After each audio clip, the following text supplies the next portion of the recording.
নির্বাচন আসে আস্তে করে টুপি টাপি লাগায় হাসান বসরি হয়ে যায়। কথা বলেন, কথা বলেন। হিজাব টিজাব লাগায় তসবিহ একটা হাতে লয়ে রাবেয়া বসরিয়া হয়ে যায়। একজন তো সুবহানাল্লাহি ওয়া বিহামদি প্রতি রাতে নাকি 80 রাকাত তাহাজ্জুদ পড়ে। আল্লাহু আকবার। কত বড় বুজুর্গ, কত বড় বুজুর্গ। শিখছে কার থেকে? কথা বলেন। আরে শিখছে কার থেকে? শয়তান যখন দেখছে কোনটাই কাম হয় না, কয় বুঝছি মোল্লা। শয়তানকে আল্লাহ তাআলা যখন তাড়ায়া দিয়েছেন আল্লাহর হুকুম অমান্য করার কারণে, ক্বালা ফাখরুজ মিনহা ফাইন্নাকা রাজিম বলে, তো শয়তান আল্লাহর কাছে কিছু আবদার করছে। আবদারটা কেমন এটা একটু বুঝালেন, নাইলে এই আবদারটাও বোঝা কঠিন হবে। 3-4 বছর আগে ছিলাম মদিনায়, হজের সফর। তো আমরা যখন মদিনায় যাই, মদিনা ইউনিভার্সিটির ছেলেপেলেরা বাংলাদেশি যারা ছাত্র ওরা আসে দেখা সাক্ষাৎ করে, আমাদের ছাত্ররাও আছে। তো একবার কয়েকজন আসছে, আয়সা বলে হুজুর আজকে একটা বড় আজীব ঘটনা ঘটছে। কি হয়েছে? বলে পুলিশ, মদিনার পুলিশ আমাদের হজ মিশনে ফোন করছে, আপনাদের এক হাজী সাহেব ধরা পড়ছে, ওরে নিয়ে যান। হাজী সাহেব ধরা পড়ছে, এটা কেমন কথা? কি অপরাধ? বলে ভিক্ষা করে। কি করে? তো পুলিশের সাথে কথাবার্তা বলার জন্য হজ মিশনে যারা যায় ওরা তো আর আরবি জানে না, ছাত্রদেরকেই পাঠাইছে। তো বলে পুলিশ স্টেশনে যায়, দেখি এক আল্লাহর বান্দা বসে রয়েছে, 2 হাত কাটা, হাত দুইটা সারে বসে রয়েছে, খুব ভাবটাপ লইয়া। তো বলে ভাবলাম একটু ঠিক আছে, কথাবার্তা যা বলার পরে বলবো, আগে ছুটাইয়া নি। তো নিয়ে গাড়িতে উঠাইয়া জিজ্ঞেস করে, চাচা আগে কোন আপনার হাত কাটা কেন? বলবেন তো দুষ্ট একটু, আগে একটু মজা লইয়া পরে শুনুন বাকি কথা। তো বলে বাজান দেশে ডাকাত ছিলাম। কি ছিল? একবার ধরা পড়া গণপিটুনি খাইয়া হাত 2টা হারাইছে। তো আল্লাহ তো রাজ্জাক, আল্লাহ কি আর না খাওয়াইয়া রাখবো? তো কি করেন এখন? বেশি কিছু না, হজের সিজন আসলে কম টাকায় হজে আইসা পড়ি, আইসা মক্কা মদিনা মিনা মুজদালিফা আরাফায় ভিক্ষা করি। আলহামদুলিল্লাহ আলহামদুলিল্লাহ, আল্লাহ শুকুর, আল্লাহ যা দেয় খরচপাতি উঠা সারা বছর চলতে পারি। বলে হুজুর এমন ভাবে বলতেছে মনে হয় ডাকাতি কোনো অপরাধী না, একটা সম্মানজনক পেশা ছিল। তো অফিসার ওরে বসায় রাখছে, সিদ্ধান্ত ওরে দেশে পাঠাইয়া দিবে। পুলিশই বলে দিছে ওরে দেশে পাঠাইয়া দেবে। ওর সামানা রেডি করা হচ্ছে, টিকিট আগায় আনা হয়েছে, সব প্রস্তুত করা হচ্ছে। অবুঝছে যে আমার এখন খেদাইয়া দিবে। কতটা বেপরোয়া আর নির্লজ্জ বেহায়া। ও হঠাৎ নাকি বলে উঠছে, স্যার আমারে কি দেশে পাঠাইয়া দিবে? বলে পাঠাবো না, যেই কামটি করছস। তখন ও বলে আমারে যে আপনারা দেশে পাঠাইয়া দিবে তো খালি হাতে দিবেন নাকি, কিছু দিবেন টিবেন না আমারে? বুঝেন নাই কথা? আমারে কিছু দিবেন টিবেন না মানে হ্যারসিন তো আমি যে ইনভেস্ট করলাম ওইটা যাইব কই? তো ওই গল্প শুনি না আমার শয়তানের কথা মনে পড়ছে। শয়তানকে আল্লাহ যখন বলছে তুই বাইর হ, তো শয়তানও আল্লাহর এই কথা কইছিল, আল্লাহ বাইর যে করে দিবেন, কিছু দিবেন টিবেন না। তো বলে তুই কি চাস? তো শয়তান 3 জিনিস চাইছে। বলেন কয় জিনিস? 1 নাম্বার, রব্বি আনজিরনি ইলা ইয়াউমি ইউবাসুন, আল্লাহ আমার হায়াত বাড়ায়া দেন। কোন পর্যন্ত চাইছে বলেন তো? হ্যাঁ এই মাদ্রাসার পোলাপাইন তোরা সঠিক জবাব দে, কোন পর্যন্ত? ইয়াউমি ইউবাসুন কে কিয়ামত মাইটসিনোস, কোন পর্যন্ত? পুনরুত্থান দিবস পর্যন্ত। বলে ইয়াউমা ইউবাসুন মানে কিয়ামত। কিয়ামতে তো সব ধ্বংস হবে, আর ইয়াউমা ইউবাসুন আবার সবাই জিন্দা হবে। এখানে শয়তান ভয়ঙ্কর এক বাটপারি করছে। কি বাটপারি জানেন? হযরত ইসরাফিল সিংহায় ফু দিবেন 2 বার।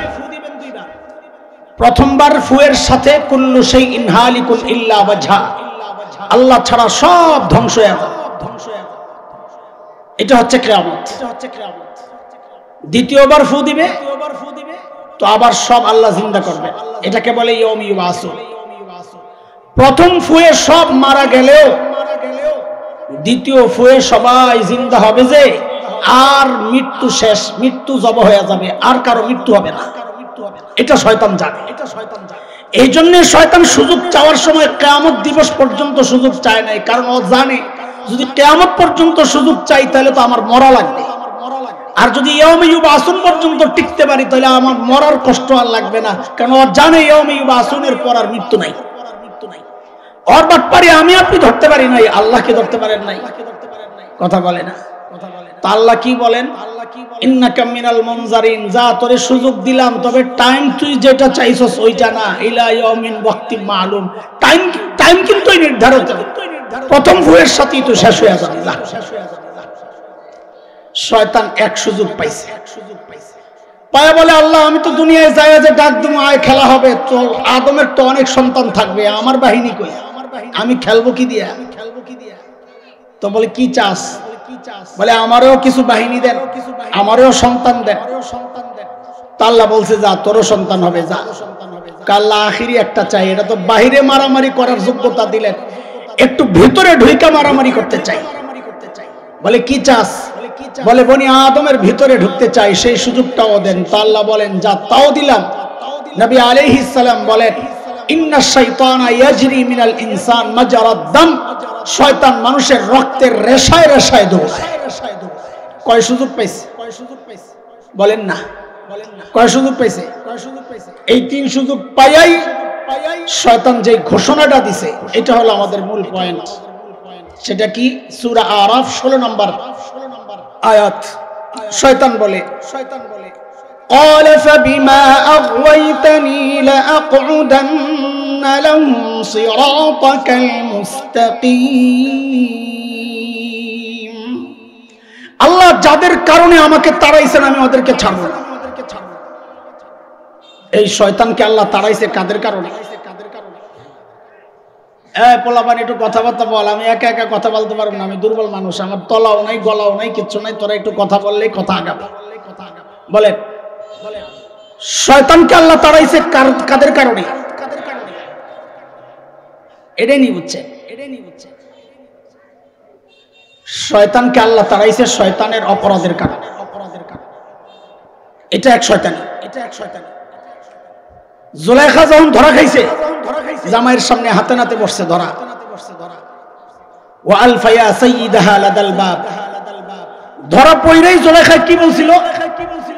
قالت ما جزاء من أراد بأهلك سوءا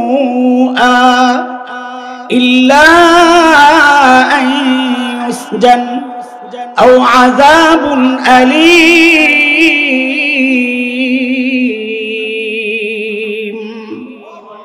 জামাইরে কি কয়?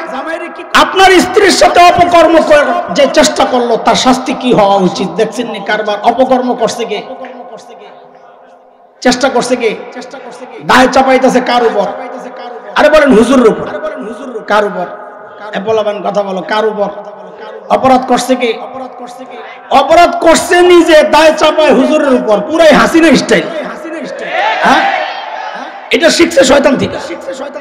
এই কথাটাই শয়তান বলেছে, قال فبما أغويتني لأقعدن لهم صراطك المستقيم।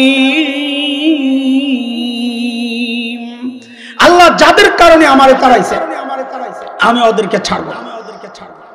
বলে কি করবি?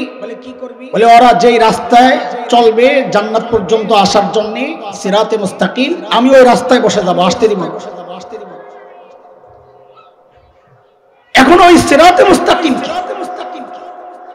বান্দাকে রব থেকে বিচ্ছিন্ন করার যে পদ্ধতি শয়তান গ্রহণ করেছে, সিরাতে মুস্তাকিম থেকে সরাইয়া দিবে। ওইটা কি? ওটা হচ্ছে কোরআন আল কারীম। কারণ শয়তান জানে বান্দা রবের সাথে সম্পর্ক জুড়ে কোরআন দিয়া, বান্দা যখন কোরআন থেকে বিচ্ছিন্ন হয়ে যাবে ওই বান্দা রব থেকেও বিচ্ছিন্ন হয়ে যাবে। এই কথাটাই সূরা রহমানের এই প্রথম 3 আয়াত থেকে একটু বোঝা যায়। ওই জন্য এই আয়াতগুলো পড়ছি। বান্দা কোরআন থেকে বিচ্ছিন্ন হলে রব থেকে বিচ্ছিন্ন হয় কেমনে? চলেন সূরা রহমানটা একটু দেখে আসি। আল্লাহ বলেন, আর রহমান আল্লামাল কুরআন খালাকাল ইনসান। রহমান আল্লাহ। এই এক নম্বর আয়াত কি? রহমান আল্লাহ। আল্লামাল কোরআন। ভাই ফাঁকে দিয়ে একটা কথা বলি, আল্লাহ নিজেকে কোরআনের শিক্ষক বলতেছেন। আল্লামাল কোরআন, আল্লাহ মানুষকে কোরআন শিখাইছেন, তাহলে আল্লাহ শিক্ষক। আল্লাহ নিজেকে শিক্ষক, কোরআনের শিক্ষক পরিচয় দেওয়ার আগে আল্লাহ নিজের পরিচয় দিচ্ছেন, আমি কিন্তু রহমান। মুফাসসিররা বলেন, বুঝো কিছু, কোরআনের শিক্ষক যারা আছে তারা যেন রবের ওই গুণটা নিজের মধ্যে ধারণ করে। মায়া আর মমতা আর ভালোবাসা যদি কোরআনের শিক্ষকের মধ্যে না থাকে, তার কোরআনের তালিম দেওয়া তার পক্ষে সম্ভব হবে না। শাসন তো হবেই, কিন্তু সেটা যেন নির্যাতন না হয়, এটা খেয়াল করা হয়। জুলুম না হয় বাচ্চার উপর, এটা খেয়াল করা। যারাই কোরআনের শিক্ষক আছে সবার জন্য বলা কথাটা। তো আল্লাহ বলতেছেন রহমান আল্লাহ, যিনি কোরআন শিখালেন। খালাকাল ইনসান ৩ নম্বর আয়াত, যিনি মানুষ সৃষ্টি করলেন। এই একটু মনোযোগ লাগে, একটু মনোযোগ। ১ নম্বর আয়াত কি বলো তো বাবারা? রহমান আল্লাহ। ২ নম্বর কোরআন শিখালেন যিনি। ৩ নম্বর মানুষ সৃষ্টি করলেন যিনি। তো ২ নম্বরে কোরআন শিক্ষা, বলেন ২ নম্বরে। ৩ নম্বরে মানুষ সৃষ্টি। আচ্ছা বলেন তো, আমরা দুনিয়াতে আগে আসছি না আগে কোরআন শিখছি? আগে দুনিয়াতে আসছেন, আগে কোরআন শিখছি। মারপেটের থেকে কোরআন শিক্ষা আইছেন। কে আছেন? কে আছেন? তো দাঁড়ান, আজকে ওয়াজ বন্ধ। আপনার মতো বুজুর্গ থাকতে কি এর ওয়াজ? আপনারে দেখি বৈশা বৈশা। মারপেটের থেকে কেউ কোরআন শিক্ষা আসছে? এখানে অন্তত নাই। তার মানে আমরা আগে দুনিয়ায় আসছি, তারপরে কোরআন শিখছি। তারে কোরআন শিক্ষা আগে না আমি মানুষ হিসাবে দুনিয়ায় আসা আগে? অথচ আল্লাহ তাআলা সিরিয়াল কি আনছেন? কোরআন শিক্ষা আগে আনছেন, মানুষ সৃষ্টি নিছেন ৩ নম্বরে। তাহলে আমাদের বুঝ মতো সিরিয়ালটা আগ পিছ হয়েছে কিনা? আরে কথা বুঝেন নাই? আমাদের বুঝ মতো সিরিয়াল আগ পিছ হয়েছে কিনা? আমাদের বুঝ মতো হওয়া দরকার ছিল এমন। আর রহমান খালাকাল ইনসান আল্লামাহুল কুরআন। আমাদের বুঝ হওয়া দরকার ছিল এমন, বুঝ মতো। এই যে আকপিস আল্লাহ করলেন, কেন করলেন? মুফাসসিরিনে কেরাম এর অনেক ব্যাখ্যা দিয়েছেন, অত ব্যাখ্যা দিলে আমার আসল কথা ছুটে যাবে। এর একটা দুইটা ব্যাখ্যা দিই, একটা একটু বুঝার জন্য, আর একটা আমাদের আলোচনাকে আগায় নেওয়ার জন্য। প্রথম ব্যাখ্যা হচ্ছে আল্লাহ বুঝাচ্ছেন, বান্দা আমি তোমাকেই আগে সৃষ্টি করছি, এরপরেই কোরআন শিখাইছি। কিন্তু কোরআন শিক্ষার ব্যাপারটা আগে কেন আনলাম? তোমাকে বুঝানোর জন্য, বান্দা তুমি নিজেকে মানুষ পরিচয় তখনই দিতে পারবা যখন তুমি কোরআনী শিক্ষায় শিক্ষিত হবা, নাইলে তুমি দেখতে মানুষ, আসলে মানুষ না। এটা একটা উদাহরণ না দিলে বুঝবেন না। তসলিমা নাসরিনের নাম মনে আছে? এই মহব্বতের নাম কি আর ভুলা যায়? সুবহানাল্লাহ। ওই বেটি তার এক বইয়ে লিখেছিল, এই পেট আমার, আমার পেটের মধ্যে আমি যেখান থেকে খুশি সেখান থেকে বাচ্চা নিব। নাউজুবিল্লাহ পড়েই লেছেন আপনি। আমি তো আলহামদুলিল্লাহ পড়ি। হ্যাঁ, আমি বলি আলহামদুলিল্লাহ, মাশাআল্লাহ। কেন? আর ওর বক্তব্যের কারণে আল্লাহর কালামের সিরিয়াল বুঝে আসছে। ও যে বলল আমি যেখান থেকে খুশি সেখান থেকে পেটের মধ্যে বাচ্চা নিব, এই কথা কেন বলল? কারণ সে কোরআনী শিক্ষায় শিক্ষিত না। এই জন্যই আল্লাহ বলছেন, তুমি যদি কোরআনী শিক্ষায় শিক্ষিত না হও তাহলে তুমি দেখতে মানুষ, আসলে মানুষ না। তাসলিমারও আমরা মানুষ মনে করি না। কেন? কারণ যেখান থেকে খুশি সেখান থেকে পেটের মধ্যে বাচ্চা নেওয়া, এটা তো মানুষের চরিত্র না, এটা তো কুত্তার চরিত্র। তাসলিমা বুঝায় দিছে আল্লাহর কথাই ঠিক। আমি দেখতে মানুষ, আসলে একটা চুলওয়ালা কুত্তি। কি চুলওয়ালা? বুঝে আসছে না কথা? এটা তো এক ব্যাখ্যা। এটা আমাদের আজকের আলোচনার জন্য এই ব্যাখ্যা দরকার নাই। আমাদের যেটা দরকার ওইটা শুনে। আয়াতগুলোকে উপর থেকে নিচের দিকে সাজান। উপরে আর রহমান, মাঝখানে আল্লামাল কোরআন, নিচে খালাকাল ইনসান। বলেন তো আমার সাথে, উপরে রহমান, বলেন বলেন, উপরে, মাঝখানে কোরআন, বলেন মাঝখানে, নিচে ইনসান, বলেন নিচে, আবার আবার উপরে, মাঝখানে, নিচে। আল্লাহ যেন বলছেন বান্দারে, আমি রহমান উপরে, তুমি ইনসান নিচে। আমি রহমানের সাথে তুমি মানুষের সম্পর্ক যদি জুড়তে চাও, দুনিয়ার কোন তন্ত্র মন্ত্র ইজমে কাজ হবে না। রাস্তা একটাই, রহমান আর বান্দার মাঝখান দিয়া কোরআন ঢুকায়া দাও। মাঝখানে কোরআন ঢুকবে তো বান্দার রহমানের সাথে সম্পর্ক হবে। বান্দা কোরআন থেকে বিচ্ছিন্ন হয়ে যাবে, ওই বান্দা রহমান থেকেও বিচ্ছিন্ন হয়ে যাবে। এই খবর শয়তানের আসেনি, কথা বলে। এই জন্য শয়তান চূড়ান্ত টার্গেট নিছে আমাকে আপনাকে কোরআন থেকে দূরে সরাইতে। কিন্তু শয়তান বড় বাটপার না চালাক? জোরে বলে না, এই শয়তান বাটপার না চালাক? আর জোরে বলে কেন? কারণ চালাক যে সে রব চিনে, যে চালাক সে তার মালিক চিনে। সূরা আলে ইমরানে আসছে, আল্লাহ বলেন ইন্না ফি খালকিস সামাওয়াতি ওয়াল আরদি ওয়া ইখতিলাফিল লাইলি ওয়ান নাহার লাআয়াতিল লিউলিল আলবাব। যার মাথায় মগজ আছে, এই সৃষ্টি দেখে সে তার রবকে তালাশ করে, রব চিনে। কাজেই যার মাথায় মগজ নাই সে রব চিনে না। বলে তাহলে যে কত বিজ্ঞানী আছে নাস্তিক রব চিনে না, ওগুলোর মাথায় মগজ না, এগুলো সব ডিজিটাল গোবর। কি এগুলা? তো কাজেই শয়তান চালাক না বাটপার? খালি বাটপার না আরো কিছু আছে? একটা শব্দ চাইতেছিলাম, বলবেন বলবো, বলে না, যা তো বলে মজা নাই। ওরে বাটপার, সাবাস বেটা সাবাস। আমি ওইটাই খুঁজতেছিলাম, শয়তান খালি বাটপার না, শয়তান কোন বাটপার? ওরে বাটপার মানে বাটপারের মাস্টার।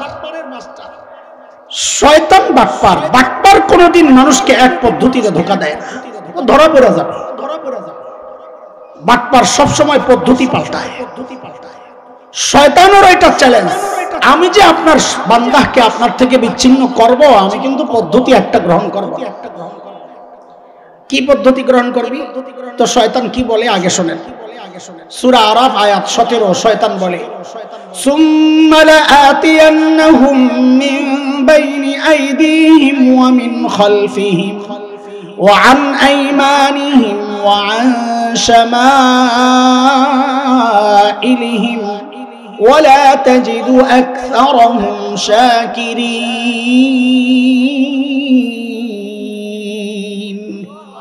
আল্লাহ আমি সামনে দিয়া, পেছন দিয়া, ডান দিয়া, বাম দিয়া, পোলাপাই আমি দিক বলবো, তোমরা সংখ্যা বলবা। সামনে দিয়া এক, পেছন দিয়া, ডান দিয়া, বাম দিয়া। কয় পদ্ধতি?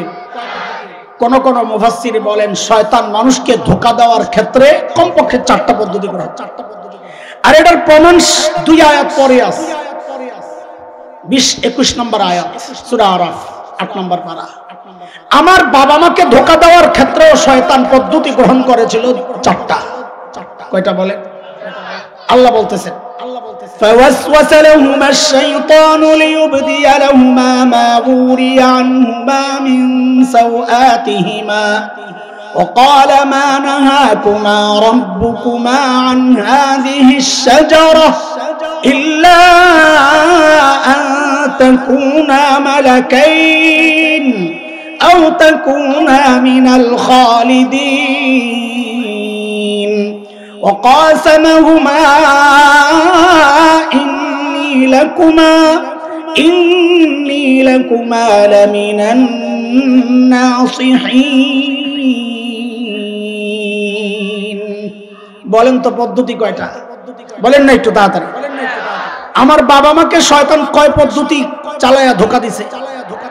1 নাম্বার, যায়া জিজ্ঞেস করতেছে হুজুর ফল কেন খান না? আল্লাহ নিষেধ করছে।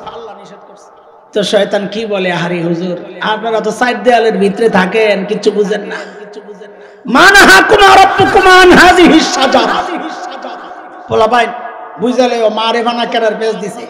এবার আপনারা বুঝেন, ধরেন এই লাইনে 10টা কাঁঠাল গাছ আছে, তো আল্লাহ বলছে লা তাকরাব, বলছেন লা তাকরাবা হাযিহিস শাজারা, এই যে গাছের কাছে যাইবা। শয়তান যায় জিজ্ঞেস করে খান না কেন? আল্লাহ নিষেধ করছে। আরে হুজুর, আল্লাহ তো নিষেধ করছেন আশ-শাজারা, নির্দিষ্ট এই 1 নম্বর গাছের ফল খাইতে নিষেধ করছেন, আরো যে 9 গাছ রয়ে গেছে ওইটার ফল তো খাইতে নিষেধ করেন। দেখছেন নি আল্লাহর কালামের সর্বপ্রথম ব্যাখ্যা দিল কে? বলেন না, মুফাসসির হুজুরের নাম কি? হ্যাঁ, তাও ব্যাখ্যা দিচ্ছে কার সামনে? একজন নবীর সামনে। কার সামনে? আল্লাহর কথার ব্যাখ্যা দিচ্ছে কার সামনে? কাজী নামের শুরুতে মুফাসসির, ওই ইউনিভার্সিটি, বাপরে বাপ, এত বড় টুপি, সুবহানাল্লাহ, হাবাকাবা দেখে কাইত হয়ে যায় না। আগে দেখেন ওর গোড়া কোথায়, লেখাপড়া কোত্থেকে করছে। শয়তান আল্লাহর কালামের ব্যাখ্যা দিছে একজন নবীর সামনে। ও তো সিস্টেম দেখা যায় পুরান। এখন শয়তানের দোসররা দ্বীন আর শরিয়ার ব্যাখ্যা দেয় নবীর ওয়ারিস আলেমদের সামনে। দেন না মাঝে মাঝে আম করে বুঝায়, হুজুররা কি বুঝে? হুজুররা কিছুই বুঝে না, সব হেরা বুঝে। হেরা আলিফও চিনে, বাও বলে চিনি। সুবহানাল্লাহ, আলিফ বাতাসা আমরাও জানি। সুবহানাল্লাহ। আরেকজন তো সিয়াসিত্তার মুহাদ্দিস বাড়ি ছিল। আল্লাহু আকবার, কত বড় মুহাদ্দিস! সুবহানাল্লাহ ওয়া বিহামদি। হায় খোদা, এগুলো সব শয়তানের তরিকা। শয়তান যখন দেখলো 1 নম্বর ধোকায় কাজ হয় না, এইবার আসছে 2 নম্বর, ইল্লা আন তাকুনা মালাকাইন। হুজুর ফল কেন খান না? বলে আল্লাহ নিষেধ করছে। আল্লাহর কথা আপনারা বুঝেন নাই, আল্লাহ আপনাদের ঠকাইতে চাইছে। কেন? বলে এই ফল খাইলে আপনারা ফেরেশতা হয়ে যাবেন, এটা আল্লাহ চান না। এ দোস্ত, ঠকাইলো কেমনে? শয়তানের ধোঁকাটা কি এটা বোঝার জন্য আগে আকীদা বুঝতে হবে। আহলুস সুন্নাহ ওয়াল জামাতের আকীদা হচ্ছে সমস্ত নবীর মর্যাদা সব ফেরেশতার উপরে। বলেন নবীদের মর্যাদা বেশি না ফেরেশতাদের? হ্যাঁ, কেন? এটা একটু ছোট্ট করে বুঝেন, অনেক ব্যাখ্যা আছে, আমি ছোট্ট করে একটু বুঝাই। এক ল্যাংরা মানে 2 পাও নাই জন্ম থেকে, আরেকটা কানার, চোখ নাই জন্ম থেকে। দুইটার পেশা এক। কোন তো দুইটার পেশা এক কি হইতে পারে? ভিক্ষা। মাশাআল্লাহ, কোন জায়গার বন্টন লেয়া লাগছে গেঞ্জাম। তো ওই যে জন্ম থেকে কানা, এটা কয় কি? কয় বেটা তুই খালি আমার লগে লেগে যাস, কিছু হইলে আমার যে কিছু ভালো গুণ আছে এগুলা তোর চোখে পড়ে না। আমার এটা চোখ নাই, তোর চোখ নাই, তুই দাহস না। তো ল্যাংরা কয় বেটা কানা মিনাল কাফিরিন, তোর আবার ভালো গুণ কি রে?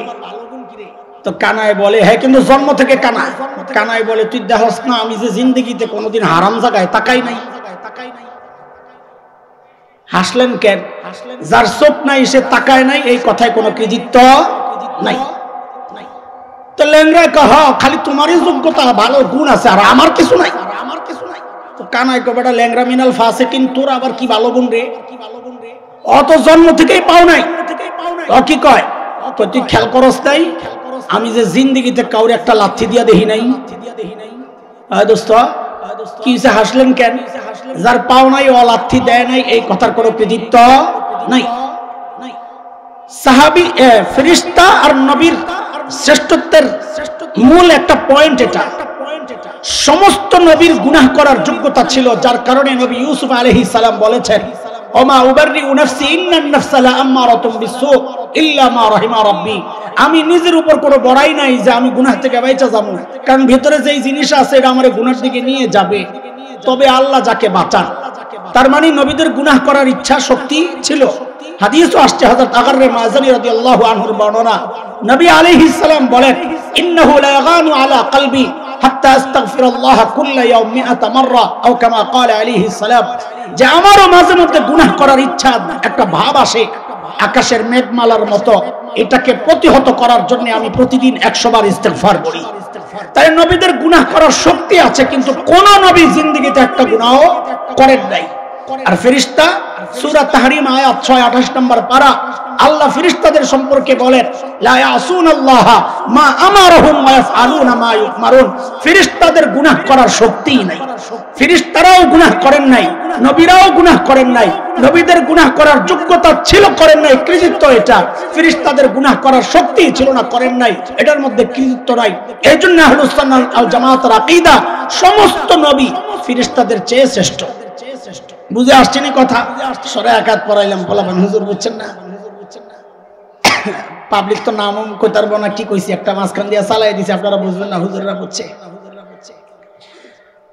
ইবলিস কি পেস্টা লাগাইছে দেখেন, আল্লাহ চায় না আপনারা ফেরেশতা হয়ে যান, এই ফল খাইলে ফেরেশতা হবেন, খান।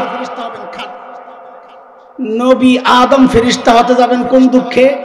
একজন এমপি রে যাইয়া লোভ দেখায়, আপনি এই কাজটা কেন করলেন না স্যার?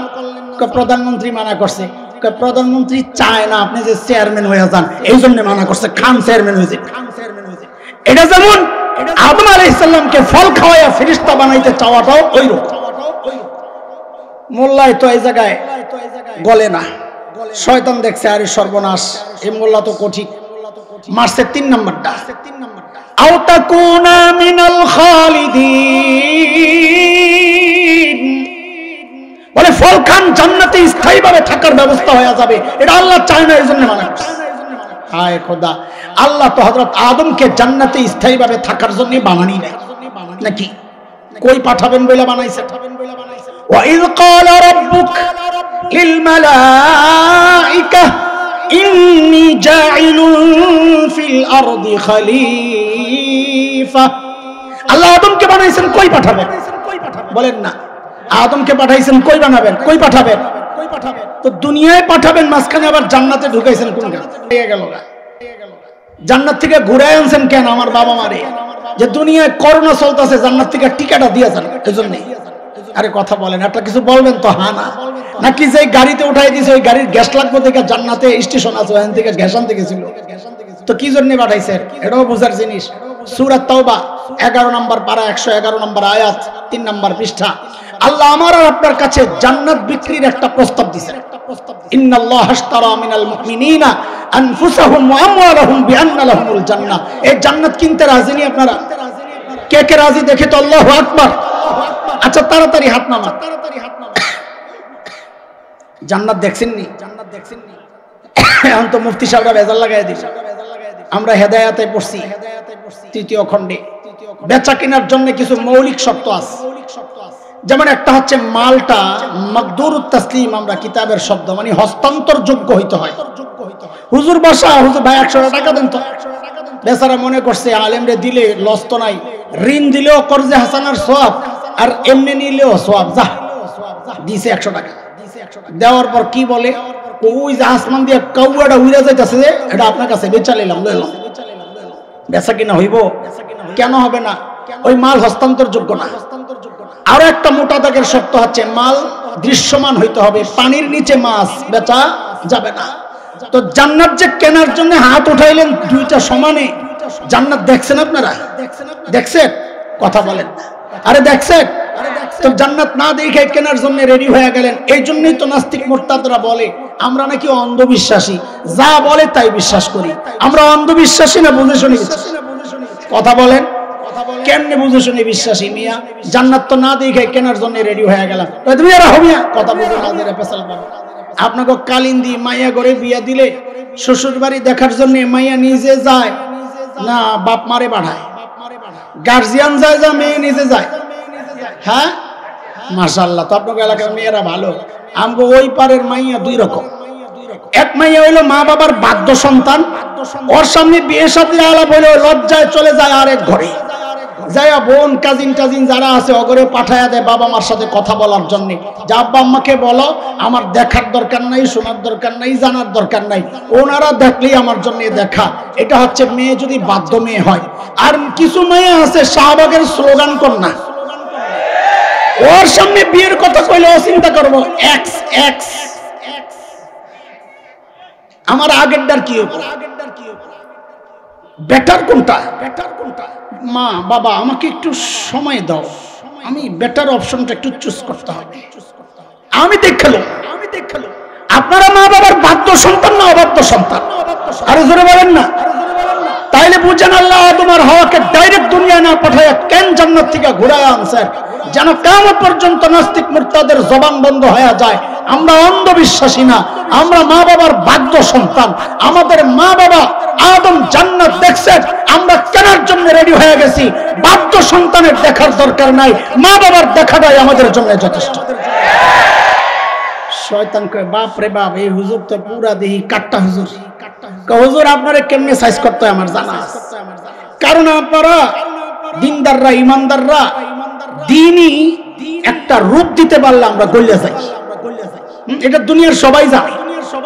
নবী আলাইহিস সালাম যখন মক্কায় ঢোকে বিদায় হজের সময়, কি বলে মক্কা বিজয়ের সময়, তো ঢোকে কি বলছেন? লা তাসরিবা আলাইকুমুল ইয়াওম, আজকে কোনো প্রতিশোধ নাই, সব মাফ। কিন্তু একটা শ্রেণীর ব্যাপারে বলছেন না, ওদেরকে মাফ করা যাবে না। মালউনিন আইনামা সুকিফু উখিযু ওয়া কুতিলু তাকতিলা, যারা মালউন, আল্লাহ আল্লাহর রাসূলকে কষ্ট দিয়েছে, ওদেরকে ছাড় দেওয়া যাবে না। ওরা কারা? এটা নিয়ে ঐতিহাসিকরা নানান মত দিচ্ছেন, সংখ্যা নিয়েও কথা আছে। তবে বিখ্যাত আলিম শেখ ইবনে তাইমিয়া রাহমাতুল্লাহি আলাইহির এক বিখ্যাত কিতাব আস-সারিমুল মাসলুল আলা শাতিমির রাসূল, এই মাদ্রাসা ওয়ালারা ইসলামিক ফাউন্ডেশনের কিতাবটা আছে, আমি ওখানেই পড়ছি, ইসলামিক ফাউন্ডেশনের লাইব্রেরিতে, ওখানে পাইবা। আবার আমাদের সিরাতে মুস্তাফায়ে আস-সারিমুল মাসলুল আলা শাতিমির রাসূলের হাওয়ালা দিয়ে আসছে বিষয়টা। শেখ ইবনে তাইমিয়া বলেছেন 15 জন ছিল, 15 জন, যাদের ব্যাপারে নবী বলেছেন এদেরকে যেখানেই পাওয়া যাবে ধৈরাই হত্যা করতে হবে।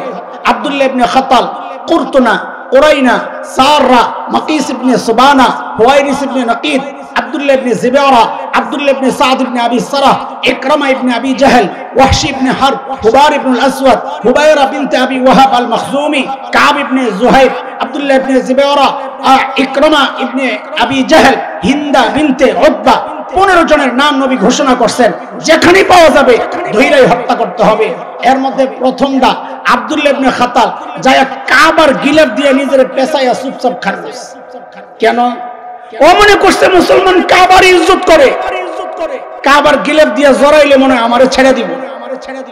ওই দেখা দেখি বাংলাদেশের রাজনীতিবিদরা শিক্ষা গেছে, সারা জিন্দেগি ইসলাম মুসলমান মাদ্রাসাওয়ালা মসজিদওয়ালা ইমাম আলেমদের বিরুদ্ধে লেগে থাকে। যেই নির্বাচন আসে আস্তে করে টুপি টাপি লাগায় হাসান বসরি হয়ে যায়। কথা বলেন, কথা বলেন। হিজাব টিজাব লাগায় তসবিহ একটা হাতে লয়ে রাবেয়া বসরিয়া হয়ে যায়। একজন তো সুবহানাল্লাহি ওয়া বিহামদি প্রতি রাতে নাকি 80 রাকাত তাহাজ্জুদ পড়ে। আল্লাহু আকবার। কত বড় বুজুর্গ, শিখছে কার থেকে? কথা বলে না। আরে শিখছে কার থেকে? শয়তান যখন দেখছে কোনটাই কাম হয় না, কয় বুঝছি মোল্লা, তোমারে ধোকা দিতে হইলে আল্লাহ খোদার নাম লয়ে কসম টসম কাটটা পুরা বুজুর্গ সাজা লাগবো। তো শয়তান 4 নম্বর ধোকা দিছে কি? ওয়াকাসামাহুমা ইন্নী লাকুমা লামিনান নাসিহিন, আল্লাহর কসম খায়া কই আমি আপনাদের হিতাকাঙ্ক্ষী, আমারই ভুল বুঝেন না। সুবহানাল্লাহ। শয়তান কারো হিতাকাঙ্ক্ষী হইলে তার আর শত্রু লাগে? ভারত কারো বন্ধু হইলে তার আর যেমন শত্রু লাগে না, আমেরিকা কারো বন্ধু হইলে তার যেমন শত্রু লাগে না, শয়তানও কারো হিতাকাঙ্ক্ষী হইলে তারও আর শত্রু লাগে না। কথা বলেন, কথা বলেন। হ্যাঁ, এ দোস্ত এতক্ষণ কি বুঝাইলাম? শয়তান এক পদ্ধতিতে ধোকা দেয় না, মনে আসেনি কথা? শয়তান আমাকে রব থেকে বিচ্ছিন্ন করার জন্য যে পদ্ধতিগুলি গ্রহণ করছে, ইসলামের শুরুর যুগের পদ্ধতি ছিল একটা, ডাইরেক্ট অ্যাকশন ছিল। সূরা হামিমা সেজদা 26 নম্বর আয়াত, 24 নম্বর পারা, ওখানে আসছে। ওই সময়ের কাফেররা কি বলতো? লা তাসমাউ লিহাযাল কুরআন ওয়া ক্বালা আল্লাযীনা কাফারু লা তাসমাউ লিহাযাল কুরআন ওয়ালগাউ ফি। ওই সময় মানুষকে কোরআন থেকে দূরে সরাইতে শয়তান ওই সময়ের কাফেরদেরকে দিয়ে বলাতো, এই কোরআন শুনবা না, কাউকে শুনতেও দিবা না। যুগ পাল্টাইছে এখন, এই নতুন যুগে আইসা একই পদ্ধতিতে শয়তান আমাকে আপনাকে কোরআন থেকে দূরে সরাবে না। দোস্ত না, শয়তান অত বোকা না, শয়তান মহাবাটপার। খেয়াল করে, বাংলাদেশের পরিস্থিতিতে একই পদ্ধতিতে আমাকে আপনাকে শয়তান কোরআন থেকে দূরে সরাবে না, বিষয়টা এমন না, এত সহজ না। আমি বেশি না 2 দশকের একটা হিস্টোরি আপনাদের সামনে তুলে ধরি, কোন পদ্ধতিতে এদেশের মানুষকে কোরআন থেকে দূরে সরানোর চক্রান্ত হয়েছে। 2009 সনে যখন আওয়ামী লীগ ক্ষমতায় আসে দ্বিতীয়বার, 2009 এর কথা, তখন একটা চুক্তি হয়েছে আন্তর্জাতিক ইসলাম বিদ্বেষী চক্র যারা আছে ওদের সাথে। জাতীয় শিক্ষা কারিকুলাম থেকে ইসলাম সরাইতে হবে, ইসলাম এটা ব্যক্তিগত জিনিস, ঘরে চর্চা করা। এই প্রক্রিয়ায় ওরা সর্বপ্রথম বাংলাদেশের যতগুলো শিক্ষা কমিশন ছিল, সেই ডক্টর কুদরতে খোদা শিক্ষা কমিশন থেকে ডক্টর কবির চৌধুরী শিক্ষা কমিশন পর্যন্ত এই 10টা শিক্ষা কমিশনের প্রত্যেকটা কমিশন প্রস্তাব করেছিল যে আমাদের জাতীয় কারিকুলাম থেকে ইসলাম শিক্ষা এটাকে সরানো হোক, এটা ব্যক্তিগত ঘরে পড়বে, এটা জাতীয় শিক্ষা কারিকুলামে থাকবে না।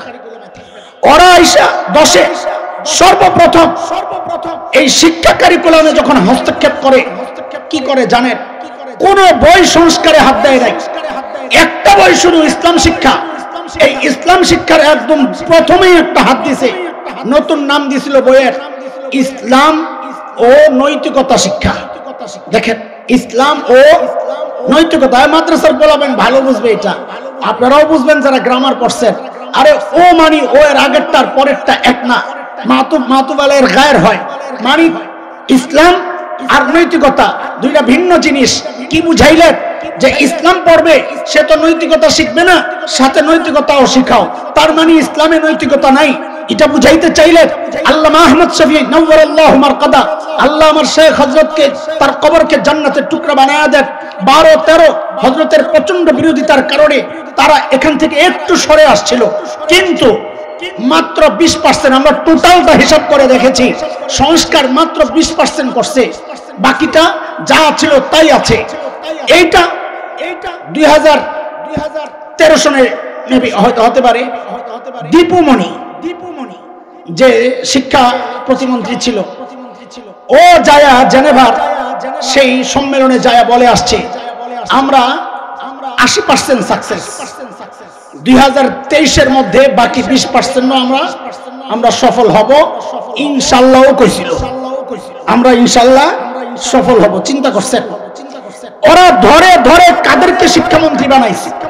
নাহিদ, ও ছিল বাম ঘরানার, এরপর দীপুমণি ও বাম ঘরানার, এরপর যেটারে বানাইলো ওইটার বাম ঘরানার না, ওইটা ছিল রাম ঘরানার, নফল। আর ওর নিজের বক্তব্য, ISKCON international society for Krishna consciousness, ওদের কোন বৈঠকে যায়া ও বলেছে গর্বের সাথে, আমি রামকৃষ্ণের ছাত্র, তো রামকৃষ্ণের ছাত্র তো রামপন্থী হবে।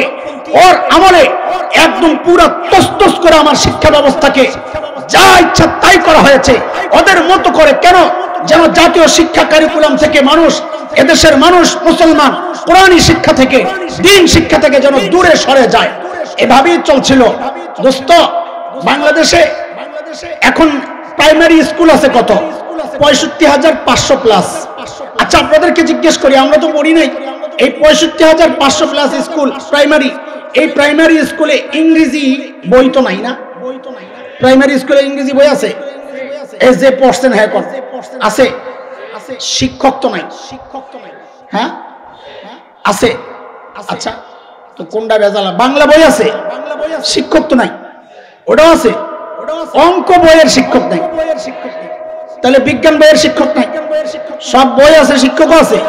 সুবহানাল্লাহ, গর্ব করেন না, লজ্জা হওয়া দরকার আমাদের। 92% বলে মুসলমান, যেই দেশে তাদের জাতীয় শিক্ষা কারিকুলামের একটা বই ইসলাম শিক্ষা, বই তো আছে কিন্তু শিক্ষক নাই। বহুদিন থেকে দেশের ইসলামপন্থীরা আন্দোলন করে আসছে ধর্মীয় শিক্ষক নিয়োগ দেওয়া হোক। অতীতের তারা মিঠা মিঠা কথা বলে আমাদেরকে বিভ্রান্ত করেছে। বর্তমানের তারা, বর্তমান মানে বুঝেন, আমি বলি স্পষ্ট কোনো কথা নাই। এতদিন পশ্চিমের পাইপ চালু ছিল বাংলাদেশে, রামদের দাদাদের কাদের? এই পাইপের নেতৃত্বে ছিল হাসিনা গং, যেই পাইপ দিয়ে হিন্দুত্ববাদ পাচার হইতো বাংলাদেশে। জুলাই আগস্টের বিপ্লবে সেই পাইপ ক্লোজ করা হয়েছে।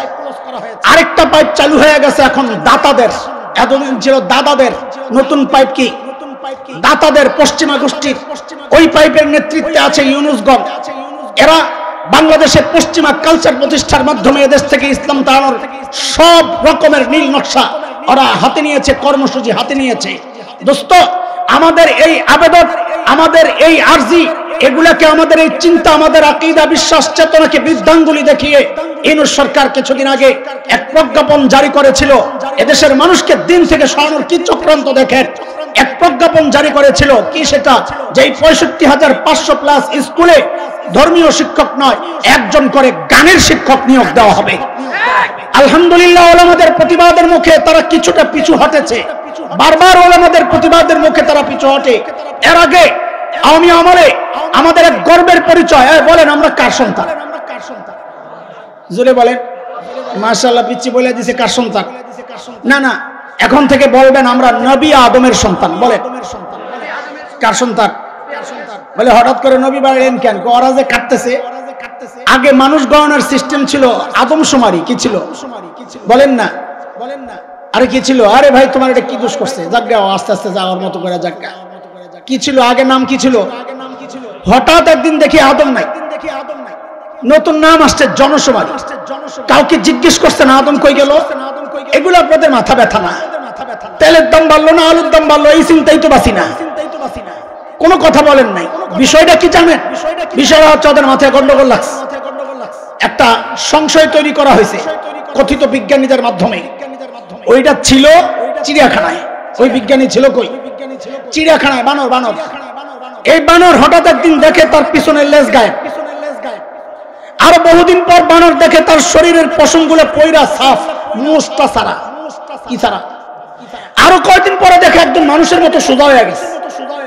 বানর খেয়াল করলো এবার দেখতে আমার এই মানুষের মতো। বানর চিড়িয়াখানার গেটের সামনে যায় জোরে দিছে খুঙ্কার, আই এম জাফর ইকবাল। কি বলছে? আরে কথা বলেন না। কি বলছে? আপনাকে পলাতক নেত্রী এই কথিত বানরকে আইনা আপনার সন্তানের সিলেবাস তৈরির দায়িত্ব দিছিল। ভুলে গেছে? ওই শয়তান নিজে বানরের সন্তান দাবিদার, তো আমাকে আপনাকে বানরের সন্তান বানাতে চাবে, এটাই তো স্বাভাবিক। আলহামদুলিল্লাহ, ওলামাদের প্রতিবাদের মুখে সেদিন কুচক্রীরা পিছু হটতে বাধ্য হয়েছে। কিন্তু আমাদের জিজ্ঞাসা আপনাদের কাছে, এটা একটা আক্ষেপ, আমাদের হৃদয়ের ব্যথা।